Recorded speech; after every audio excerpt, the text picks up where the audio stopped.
ঈদুল আজহা, আসন্ন ঈদুল আজহা উপলক্ষে যাতে দেশের সার্বিক আইন শৃঙ্খলা পরিস্থিতি নিয়ন্ত্রণে থাকে এবং ঈদের যাত্রা যাওয়া এবং আসা যাতে নিরাপদ করা যায় এবং কোরবানির পশুর চামড়া পরিবহনে যাতে আমরা নিরাপত্তা বিধান করতে পারি, চামড়ার ন্যায্য মূল্য নিশ্চিত করা যায়, চামড়া সংরক্ষণের জন্য যথাবিহিত ব্যবস্থা গ্রহণ করা যায় এবং যাতে দুর্ঘটনা রোধ করা যায়, সার্বক্ষণিক মনিটরিং করা যায়, সড়ক মহাসড়কে আইন শৃঙ্খলা রক্ষাকারী বাহিনীর ভূমিকাকে যাতে আমরা আরো সুদৃঢ় করতে পারি, জননিরাপত্তা নিশ্চিত করতে পারি, এই সমস্ত সার্বিক বিষয়ে আমরা কথা বলেছি। এখানে গার্মেন্টস ইন্ডাস্ট্রির কথা উঠেছে, ঈদের আগে গার্মেন্টস শ্রমিকদের বেতন ভাতা করার পাওনা নিশ্চিত করার কথা উঠেছে এবং সার্বিকভাবে যানবাহনের ক্ষেত্রে যাতে দুর্ঘটনা রোধ করা যায়, পুরাতন যানবাহন যাতে ব্যবহার না হয় ইত্যাদি বিভিন্ন বিষয়ে কথা উঠেছে। ফেরি দুর্ঘটনা যাতে রোধ করা যায়, লঞ্চের মধ্যে যে পশু পরিবহন সেটা যাতে বিভিন্ন রকমের হেনস্থার শিকার হয় সেগুলো রোধ করা যায়, এই সার্বিক বিষয়ে আমরা কথা বলেছি। সংশ্লিষ্ট সকল ডিপার্টমেন্টের সচিবগণ এবং সংস্থার প্রধান আমাদের মাননীয় ধর্মমন্ত্রী উপস্থিত ছিলেন। এই বিষয়ে আমরা কিছু সিদ্ধান্ত নিয়েছি, সেটা কালকের মধ্যে আমরা রেজলিউশন।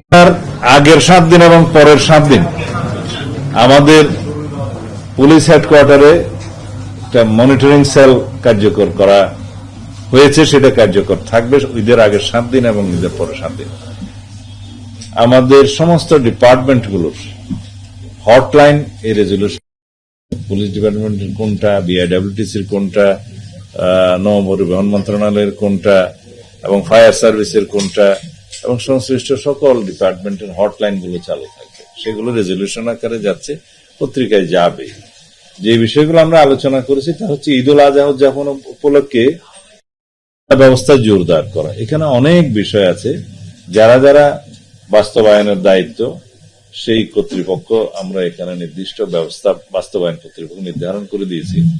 ব্যাংক ও আর্থিক প্রতিষ্ঠান বিভাগ, তথ্য সম্প্রচার মন্ত্রণালয়, সশস্ত্র বাহিনী বিভাগ, পুলিশ অধিদপ্তর, এনএসআই, ডিজিএফআই সহ সকল গোয়েন্দা সংস্থা, এসবি সহ, আনসার ও ভিডিপি, র্যাব, পুলিশ কমিশনার সকল, ডিআইজি সকল রেঞ্জ, হাইওয়ে পুলিশের যে রেঞ্জ আছে, জেলা প্রশাসক সকল এবং এসপি আর্থিক প্রতিষ্ঠান যারা রিলেটেড, সাথে border guard of Bangladesh, BGB, coast guard, নৌ পুলিশ সবাই থাকবে। আর কোরবানির পশুর হাটের নিরাপত্তা বিধানের ক্ষেত্রে একই, এখানে সিটি কর্পোরেশনগুলোর বিভিন্ন সিটি কর্পোরেশনে কাদের কয়টা পশুর হাটের ইজারা আছে, ঢাকা উত্তরে 15টা, দক্ষিণে 11টা এবং অন্যান্য মেট্রোপলিটন জেলা পর্যায়ে 4259টা। এটা এখন পর্যন্ত পশুর হাটের ইজারা নির্ধারণ করা হয়েছে, স্থানীয় সরকার মন্ত্রণালয় থেকে প্রাপ্ত। এই সমস্ত জায়গায় নিরাপত্তা বিধান করা এবং সাথে সাথে এখানে জাল নোট শনাক্তকরণের যে মেশিন সেগুলো স্থাপন করা, বুথ স্থাপন করা। বাংলাদেশ ব্যাংক সকল ব্যাংকগুলোকে তাদের নির্দেশনা দিবে যাতে তারাও সক্রিয় থাকে।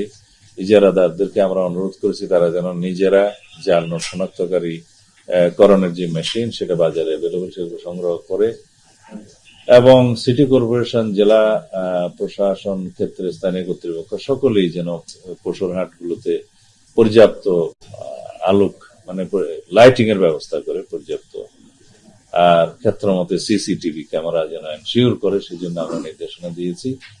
এই ক্ষেত্রে আমাদের আনসার বাহিনীর একটা ভূমিকা আছে। সমস্ত পশুর হাটগুলোতে রিকোয়ারমেন্ট মাফিক আমরা এমপ্লয়েড আনসার সরবরাহ করতে পারবো, সেই সিদ্ধান্ত দেয়া হয়েছে। তবে চাহিদা দিতে হবে সে সমস্ত ইজারাদারদেরকে অথবা স্থানীয় কর্তৃপক্ষকে।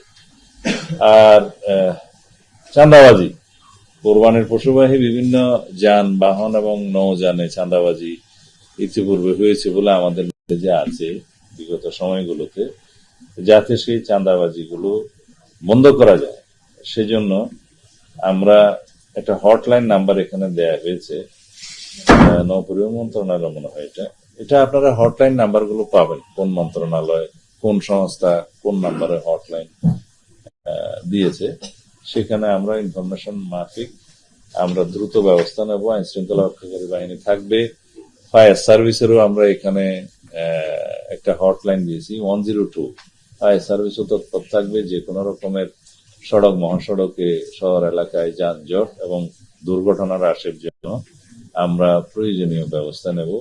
সেখানে পুলিশের পক্ষ থেকে স্পিড গান ব্যবহার করা হবে, রেকার রাখা হবে, আর যাতে সড়ক মহাসড়কগুলো ইতোমধ্যে বাস রিপেয়ার করে ঈদ যাত্রায় যাতে নিরাপদ করা যায় সড়ক চলাচলের জন্য, সেই ব্যবস্থা সড়ক মন্ত্রণালয় নেবে এবং ক্ষেত্রমতে স্থানীয় সরকার মন্ত্রণালয় সেই উদ্যোগ গ্রহণ করছে।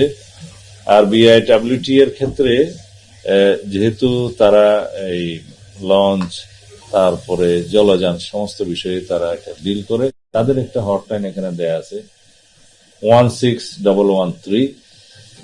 আর শিল্প এলাকায় যাতে নিরাপত্তা ব্যবস্থা জোরদার করা যায়, গার্মেন্টস শ্রমিকদের যাতে ঈদের আগে বেতন বোনাস দেয়া হয়, সেই জন্য গার্মেন্টস মালিক সমিতির যে সভাপতি তিনি এসেছিলেন তাদের সংগঠনের, কেএমই এর মালিক সমিতির প্রেসিডেন্ট সেক্রেটারি এসেছিলেন, তাদেরকে অনুরোধ করা হয়েছে, বাংলাদেশ ব্যাংককে অনুরোধ করা হয়েছে, আর শ্রমিক ফেডারেশনের যারা এসেছিলেন, গার্মেন্টস শ্রমিক ফেডারেশন এবং অন্যান্য শ্রমিক কর্তৃপক্ষের যারা অ্যাসোসিয়েশনের নেতা তারাও বক্তব্য রেখেছেন।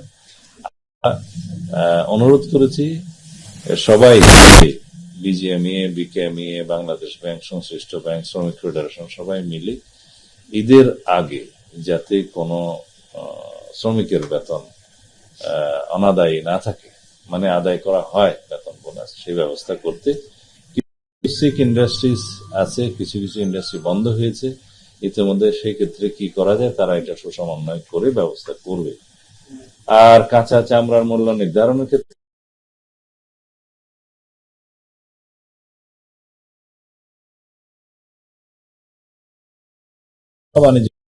বসে একটা পত্র পত্রিকায় সেটা প্রচার করবে, চামড়ার মূল্য, ন্যায্য মূল্য, সেটা পরবর্তীতে তারা জানাবে।